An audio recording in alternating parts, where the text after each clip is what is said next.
열왕기하 9장 14절에서 26절입니다. 9장 14절에서 26절 한 절씩 교독하면서 보겠습니다. 이에 님시의 손자 여호사밧의 아들 예후가 요람을 배반하였으니 곧 요람이 온 이스라엘과 더불어 아람의 왕 하사엘과 맞서서 길르앗 라못을 지키다가 아람의 왕 하사엘과 더불어 싸울 때에 아람 사람에게 부상한 것을 치료하려 하여 이스라엘로 들어왔던 때라. 예후가 이르되 너희 뜻에 합장하거든 한 사람이라도 이 성에서 도망하여 이스라엘에 알리러 가지 못하게 하라 하니라.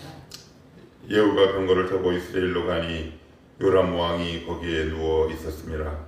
유다의 왕 아하시야는 요람을 보러 내려왔더라. 이스라엘 망대에 파수꾼 하나가 서 있더니 예후의 무리가 온 것을 보고 이르되 내가 한 무리를 보나이다 하니 요람이 이르되 한 사람을 말에 태워 보내어 맞이하여 평안하냐 묻게 하라 한지라. 한 사람이 말을 타고 가서 만나야 이르되 왕의 말씀이 평안하냐 하시더이다 하며 예후가 이르되 평안이 내게 상관이 있느냐 내 뒤로 물러나라 하니라. 파수꾼이 전하여 이르되 사자가 그들에게 갔으나 돌아오지 아니하나이다 하는지라. 다시 한 사람을 말에 태워 보내었더니 그들에게 가서 이르되 왕의 말씀이 평안하냐 하시더라.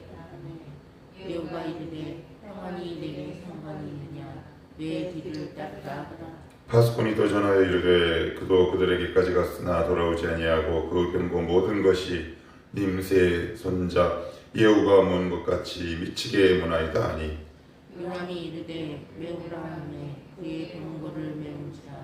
이스라엘 왕 요람과 유다 왕 아하시야가 각각 그의 병거를 타고 가서 예후를 맞을세 이스라엘 사람 나봇의 토지에서 만나매 요람이 예후를 보고 이르되 예후야 평안하냐 하니 대답하되 내 어머니 이세벨의 음행과 술수가 이렇게 많으니 어찌 평안이 있으랴 하더라. 요람이 곧 손을 돌이켜 도망하여 아하시야에게 이르되 아하시야여 반역이로다 하니 예후가 힘을 다하여 활을 당겨 요람의 두 팔 사이를 써니 화살이 그의 염통을 꿰뚫고 나오매 그가 병거 가운데 엎드러진지라. 예후가 그의 장관 빗갈에서 이르되 그 시체를 가져다가 이스라엘 사람 나봇의 밭에 던지라. 내가 기억하려니와 이전에 너와 내가 함께 타고 그의 아버지 아합을 쫓았을 때 여호와께서 이같이 그에게를 미워하셨느니라. 여호와께서 말씀하시기를 내가 어제 나봇의 피와 그의 아들들의 피를 분명히 보았노라. 여호와께서 또 말씀하시기를 이 토지에서 내게 갚으리라 하셨으니 그런즉 여호와의 말씀대로 그의 시체를 가져다가 이 밭에 던질지니라 하는지라. 아멘. 14절에서 26절은 북이스라엘 요람 혹은 다른 말로 여호람 누구 아들일까요? 아합 집안 사람입니다. 오늘 이 14절에서 26절까지 하나님이 아합 집안에게 내렸던 하나님의 놀라운 심판의 말씀이 이제 9장과 10장에 걸쳐서 이제 나오게 되는데 오늘은 그 가운데 요람이라고도 하고 여호람이라고도 하는 아합의 후손 그 왕이 이제 죽는 과정에 대해서 자세하게 서술하고 있습니다. 여러분들이 그 이제 9장 읽다 보면 9장뿐만 아니라 그 역사서를 읽다 보면 이름도 비슷비슷하고요. 그리고 이제 제가 바로 말씀드리겠지만 동명이인도 많고 그래서 이제 여러분들이 어떤 자료를 찾아보거나 아니면 매일매일 잘 따라오지 않으시면 이게 역사서는 이게 막 이름과 지명 그리고 뭐 왕조 막 이런 이름들이 막 이렇게 뒤섞여서 헷갈릴 경우가 이제 있는데 제가 이야기를 왜 드리냐면 그런 거 모르고 난 그냥 은혜만 받으면 돼 되게 위험하다 그랬어요. 그러면 관계가 없지만 조금 그래도 어느 정도 지식을 갖고 이 본문을 이해하기 위해서는 간단한 상식도 필요한 한데 14절 한번 보시겠어요? 이에 님시의 손자 누구의 아들? 여호사밧. 여호사밧이 누구예요? 남유다 왕이에요. 그 사람 아니에요. 그 사람 아니에요. 그래서 다른 번역본은 이것을 헷갈릴 것 때문에 이렇게 했어요. 님시, 여호사밧의 손자 님시의 아들. 님시와 여호사밧을 바꾸는 일도 생겨요. 왜냐하면 남유다에 여호사밧 왕이 있는데 그 왕은 어떤 왕이에요? 좋은 왕이라고 일단은 평가가 되어 있어요. 그래서 그 왕과 요 예후가 같은 계열일까봐 그렇게 헷갈릴까봐 다른 번역본은 그렇게 되어 있는데 쉽게 말씀드리면 여기 나오는 여호사밧은 우리가 알고 있는 남유다 왕 여호사밧과 동일 인물이 아니다라는 걸 조금 우리가 이제 이러면 중간에 성경의 내용이 막혀요. 이거 이 사람 누구지? 그리고 인터넷 잘못 찾아보면 이상한 정보도 많고요. 그러니까 그 인물이랑 동명이인이다. 이렇게 보시면 됩니다. 자, 이제 어떤 일이 발생했을까요? 15절에 보시면 아람의 왕 하사엘과 더불어 싸워요. 누가? 남북 연합군이 하사엘과 막 싸웁니다. 막 전쟁을 해요. 길르앗라못을 지키다가 이 길르앗라못이 어디냐면 이게 이제 돌려주기로 했는데 아람 왕이 돌려주지를 않는다는 말이에요.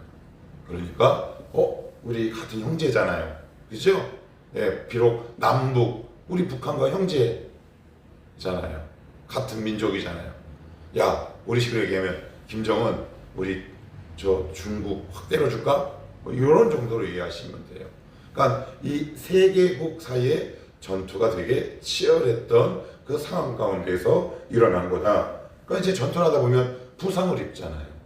뭐 왕이라고 부상 안 입겠습니까? 그래서 15절에 보시면 아람 왕 하사엘과 더불어 싸울 때 아람 사람에게 부상당한 것을 치료하려 하여 이스라엘로 돌아왔을 때 누가? 요람이 이스라엘로 이렇게 돌아왔어요. 일단은 전의를 가다듬고 부상도 치료하기 위해서 이제 잠시 일부 후퇴한 거죠. 전쟁은 아직 끝나지 않았어요.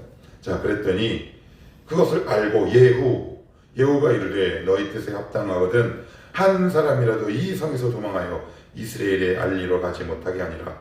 이게 무슨 얘기냐면 예후와 함께 있었던 장군들에게 이렇게 얘기하는 거예요. 너희들 어제 선지자 장도가 나에게 기름 부은 거 다 들었지? 내가 얘기한 거 다 들었지? 이걸 절대 여호람 왕이 모르게 해야 한다. 당연하죠. 이거 반역이잖아요. 혁명이잖아요. 이걸 알게 하면 됩니까? 서울에 보면 바둑으로. 이게 기밀에 붙여야 된단 말이에요. 그래서 새 나가지 못하도록 당부하는 거예요. 자기 동료들과 부하들에게 절대 이스라엘, 즉 여호람 왕이 지금 피신해 있는 그곳에 한 명이라도 가지 못하게. 그러니까 기밀 작전으로 수행을 해야 한다. 이렇게 다짐을 두고 있는 거죠. 그랬더니 16절 예후가 이제 병거를 타고 가는 거예요. 이제 완성을 하러 그 혁명과 그 하나님의 말씀을 이제 이루기 위해 그 요람이 있는 이스라엘로 마차와 말을 타고 갑니다. 이스라엘로 가니 요람 왕이 거기에 누워 있었습니다. 유다의 왕 아하시야는 요람을 보러 내려왔더라. 요게 이제 복선이에요. 아하시야는 요람을 보러 내려왔더라. 자, 17절 한번 읽어봅시다. 시작. 이스라엘 망대에 파수꾼 하나가 서 있더니 이에 무리가 온 것을 보고 이르되 내가 한 무리를 보나이다 하니 요람이 이르되 한 사람을 말에 태워 보내어 맞이하여 평안하냐 묻게 하는지라. 그래요. 그래? 예후야? 아이고 마침 잘 됐네. 그러면 한 사람을 가서 그래도 장군 출신이니까 평안하냐 안부도 묻고 그리고 내 인사도 전하고 그를 이 성 안으로 데려와라 라는 일을 3번 합니다. 3번. 근데 2번은 부하를 보내요. 그런데 두 번을 이렇게 갔는데 어떤 일이 생기느냐? 예후가 딱 그래. 평안하냐? 물으니까 내가 지금 평안하게 생겼냐? 너 어디 있을 거야? 그랬더니 아무 말도 하지 않고 예후 뒤에 탁 가서 예후 편에 서기도 합니다. 두 번째도 역시 똑같아요. 딱 그러더니 왕이 잘 지내셨느냐고 물어보는데요. 네가 보기에 이 얼굴이 잘 지내는 얼굴이냐? 실제로 이렇게 얘기를 합니다. 이게 평안하더냐? 너 어느 편에 설 거냐? 그랬더니 분위기를 딱 보더니 예후 뒤편에 가서 탁 서요. 그런데 해석가도 전령이 소식이 없어. 그럼 어떻게 해요? 누가 나서야 돼요? 왕이 나섭니다. 왕이. 20절 한번 봅시다. 20절. 자, 파수꾼이 또 전하여 이르되 그도 그들에게까지 갔으나 돌아오지 아니하고 그 병거 모는 것이 nim시의 손자 예후가 모는 것 같이 미치게 모나이다. 요게 예후를 표현하는 일종의 관용어구래요. 왜 그런 거 있잖아요. 그 일종의 별명 같은 거. 그런 거예요. 그러니까 이런 관용적인 표현이 있었대요. 그러니까 예후를 보면 아유 미치게 마차 모는 예후. 되게 거칠었던 사람이었던 것 같아요. 그를 상징하는 관용적 표현이다. 왜 누군가를 나타낼 때 무슨 뭐 땅콩 좋아하는 금당 아니면 뭐 생선 좋아하는 짐승 뭐 이런 식으로 일종의 별칭처럼 불렀던 관용어구다. 그렇게 이해하시면 돼요. 자, 21절 보면 요람이 이르되 메우라 하매 그럼 이게 무슨 얘기냐면 안장을 잘 챙겨라. 내가 가겠다. 그의 병거를 메운지라. 이스라엘 왕 요람과 유다 왕 아하시아가 각각 그의 병거를 타고 가서 예후를 맞을세. 이스라엘 사람 어디에서 만난다? 이걸 성경이 이걸 일부러 적어놓은 거예요. 왜요? 이 나봇의 포도원을 누가 뺐습니까? 아합이 뺐잖아요. 그러니까 이게 복선이에요. 복선. 이제 곧 일어날 복선입니다. 아주 놀라운 복선을 안고 있어요. 성경이 그냥 만났다라고 얘기해도 되는데 나봇의 토지에서 만났다. 일부러 탁 적고 있죠. 자, 그리고 이제 어디를 보시느냐 하면 22, 23절을 같이 한번 봅니다. 시작. 요람이 예후를 보고 이르되 예후야 평안하냐 하니 대답하되 내 어머니 이세벨의 맹과 술수가 이렇게 많으니 어찌 평안이 있으랴 하더라. 요람이 곧 손을 돌이켜 도망하며 아하시아에게 이르되 아하시아여 반역이로다 하니. 그래요. 자, 여기 요람은 예후가 반역할 줄 꿈에도 생각 못하죠? 악인은 자기의 멸망을 전혀 예상할 수 없습니다. 악인의 특징이 그렇습니다. 자기가 언제 죽을지 언제 망할지 전혀 모릅니다. 이게 이제 막 도적처럼 다가옵니다. 그래서 그렇게 떵떵거리고 섭니다. 그런데 우리 성도는 어떤가요? 조그마한 죄에도 하나님 고개를 숙이시고 하나님 가슴을 칩니다. 이런 사람에게 멸망이 갑자기 임할 수 있겠습니까? 더군다나 성도는 하나님 그렇게 내버려 두지 않으시죠. 끊임없이 양심의 찔림이 있게 하시죠. 악인은 갑자기 멸망합니다. 그런데 그 악인의 입에서 뭐라고 나오느냐? 그 말이 되게 중요합니다. 여기 21절, 22절에 보면 23절에 보시면 요람이 곧 손을 돌이켜 도망하며 아하시아에게 이르되 같이 따라갔던 그 남유다 왕의 이름이 아하시아예요. 연합군. 뭐라 그래요? 아하시아 같이 간 왕 보고 반역이로다. 네, 아니에요. 이게 반역이다라는 뜻이 아니에요. 이런 뜻이에요. 속았다라는 뜻이에요.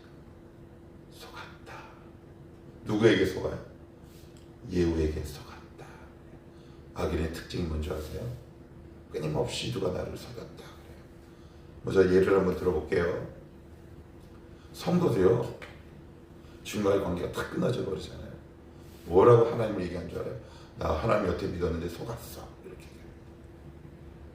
그럼 잘 보십시오. 혹시 우리가 그런 적 없는가? 나 속았어. 속았어. 이렇게 얘기합니다. 우리 성경을 한번 찾아보는데 마태복음 2장을 한번 찾아봅시다. 마태복음 2장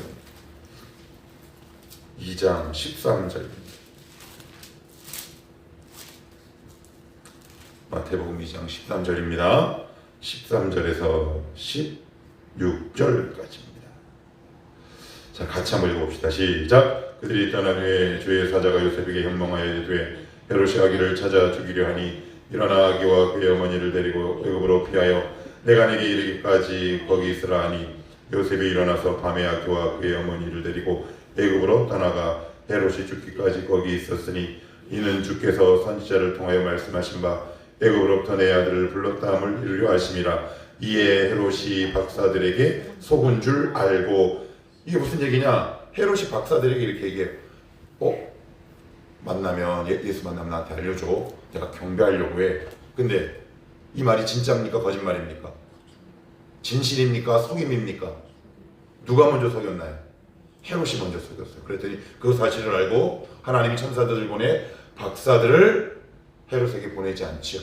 그러니까 헤롯은 이 아기는 뭐라고 얘기했느냐? 내가 속았다라고 분노가 일어나요. 여러분, 하나님과의 관계가 이렇게 단절되면 우리 가운데 어떤 것들이 생기느냐?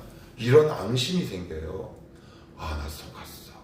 하나님이 나 속였어. 이렇게 생각해요. 하나님이 여러분 속입니까? 하나님은 우리를 속일 수 없어요. 그런데 의외로 제가 상담하고 제 자신을 봐도 그렇고 의외로 교회를 다니다고 하는 사람들 가운데 하나님께 속았다라고 생각하는 사람들이 의외로 많아요. 하나님은 우리를 속이지도 아니, 제가 어제 말씀을 준비하고 걸어가면서 이런 생각을 해봤어요. 너무 비루하고 고루한 표현이야. 이런 질문을 던지고 싶은 거예요. 청년들이 있다면 너희들이 혹시 땅 속에 묻혀있는 보이지도 않는 아메바라는 이 세균 덩어리를 속이겠니? 땅 속에 박혀있는 지렁이를 속이겠냐? 이런 말이 성립조차 안 되죠. 예, 하나님은 창조주고 우리는 피조물이에요. 하나님은 우리를 속이지도 않고 속일 수도 없어요. 이 하나님은 영원히 회전하는 그림자도 없는 성실하고 진실하신 분이에요. 우리가 얼마나 악하면 우리 아버지를 보고 나를 속였다라고 생각할까요? 악인의 특징이 뭔지 아십니까? 내가 속았다 그래요. 자기가 하나님 앞에 거짓말하는 거 생각하지 않고. 그러니 하나님을 만날 수 없어요. 깊이 만나지 못해요. 언제 만날 수 있어요? 내가 말씀 앞에 정말 깊이 회개할 때.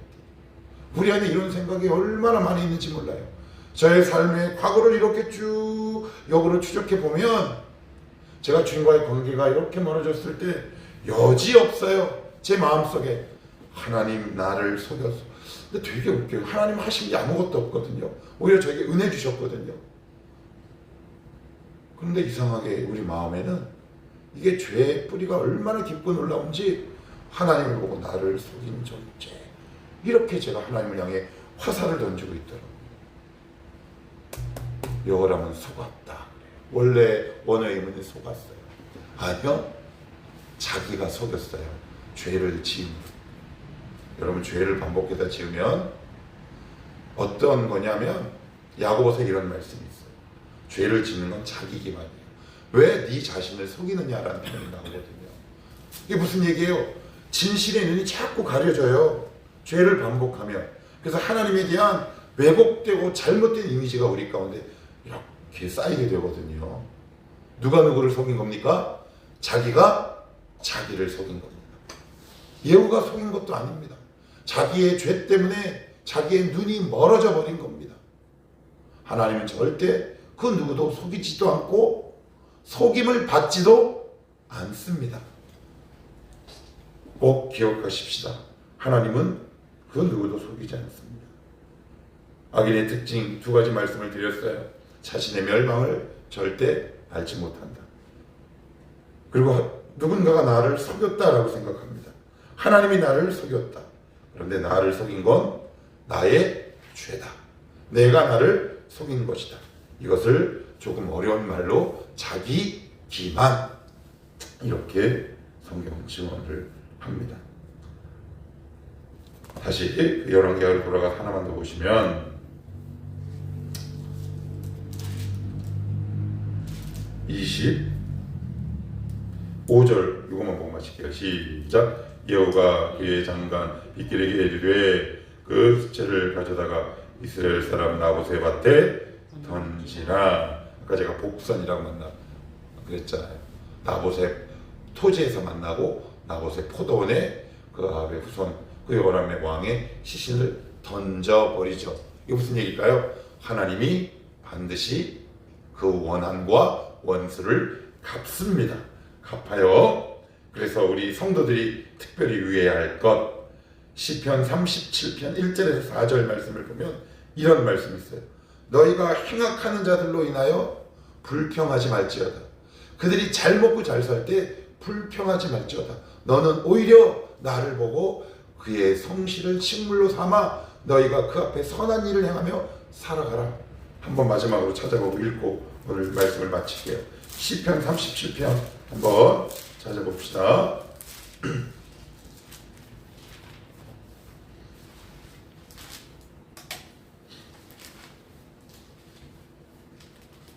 자, 시편 37편 1절에서 4절입니다. 827페이지 시편 37편 1절에서 4절. 자, 다 찾으신 줄 알고 같이 한번 읽습니다. 시작. 악을 행하는 자들 때문에 불평하지 말며 불의를 행하는 자들을 시기하지 말지어다.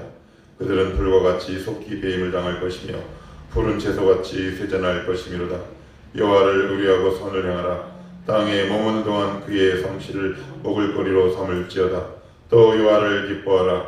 그가 내 마음의 소원을 내게 이루어 주시리로다. 아멘. 우리가 악인의 형통을 보면 어떤 생각이 듭니까?